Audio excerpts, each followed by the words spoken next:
I'm Roger Montgomery, and welcome to this Investing in Emerging Markets video series with June Lui. Based in Hong Kong, June is a portfolio manager and analyst on Polen Capital's Emerging Markets Growth Team. June has more than 2 decades experience investing in Chinese companies, having worked in London and Hong Kong as an analyst, co-portfolio manager and portfolio manager. And she's also a CFA charter holder and an EFFAS certified ESG analyst, meaning companies would find it very difficult to greenwash her. In this short video series, and in the context of investing in emerging markets, June will explain how she and her team approach emerging markets, why now might be the time to invest in them, and particularly China, and will delve beyond the general subjects of growth and valuation. June, welcome, and thank you for travelling to Sydney to be with us. Thank you for inviting me. So June, in Australia, we all know the significance of China because they're our biggest trading partner. But what are the themes that have been driving the economy and the markets over the last 12 months and more recently? Yeah, China has been in a lot of trouble in the last few years. In the last 2 years, the economic recovery after the COVID reopening in early 2023 was disappointing. Actually, the economic growth rate has been slow, and many companies struggle. And so just to interrupt you there, the growth rates that I remember in the 90s, 12, 15%, 10%, that was always going to be unsustainable, wasn't it? Exactly, because of the scale, the size of the economy. Now it is already the second largest economy in the world. So naturally the growth rate will be slower, but what we expect is the quality of growth will be better. Because as they're transitioning from that fixed asset investment across to a consumption-led economy, how's that transition going? Yeah, it is still ongoing. And apart from consumption, we are also upgrading the manufacturing capacity from the labor-intensive, low-end manufacturing to the higher value-adding, higher technology-driven manufacturing. And China still dominates that cheaper manufacturing. So if the country itself is moving to sort of higher value-added manufacturing, where is that cheaper manufacturing going? Well, they have been going to the Southeast Asia countries, for example, Vietnam, Cambodia, and also some of the Latin America markets like Mexico and Brazil.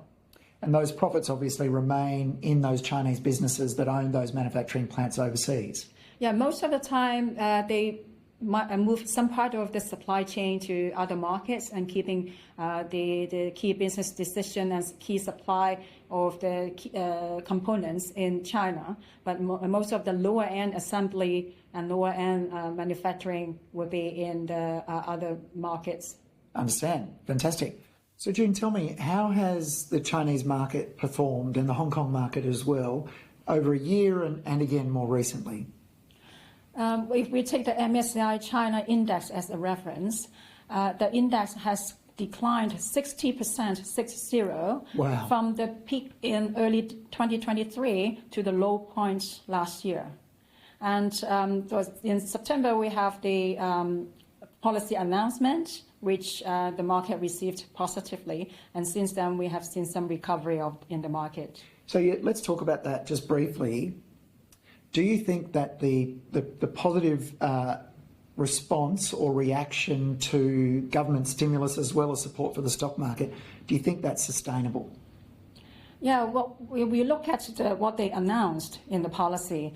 First of all, why this policy announcement is significant in that the policymakers, the senior leaders, finally recognize the problems in China and they're happy to acknowledge them. And that's a very good starting point. And then we see that the policy that they have announced show that they understand the problems, which are mostly the overcapacity in certain industry and also the lack of domestic demand. Moreover, the shortage of liquidity in the local governments, which affected the circulation in the system. So we now have a picture. Perhaps this is the final question for you, and then you can take a breath. The final question, I guess, is clearly after a 60% decline in the stock market, there must be some incredible opportunities opening up with companies growing at double-digit rates but on low PE ratios. Is that a fair assessment? Indeed, even after the recent recovery in the market, the forward PE of the MSCI China Index is still talking about 10 times only. And for the companies that we own in our portfolio, most of them, they can deliver double-digit, like 15 to 20% earnings growth in a sustainable way, and they are trading at a very attractive valuation. Well, you and I both know that if you buy and sell a stock on the same PE ratio, your IRR equals the earnings growth rate of the company on a per share basis. So if these companies are growing at double digit, assuming that sentiment towards the stock market doesn't get worse and in fact improves, people are going to make double digit rates. That's your conclusion? That's at least, the conclusion, yeah. Fantastic. It's great for you to join us. Thank you so much for doing that, and thank you for travelling from Hong Kong down to Sydney to see us. Thank you. Thanks, June. Thank you. All right, well, there you have it. We'll see you again for the second part in this video series.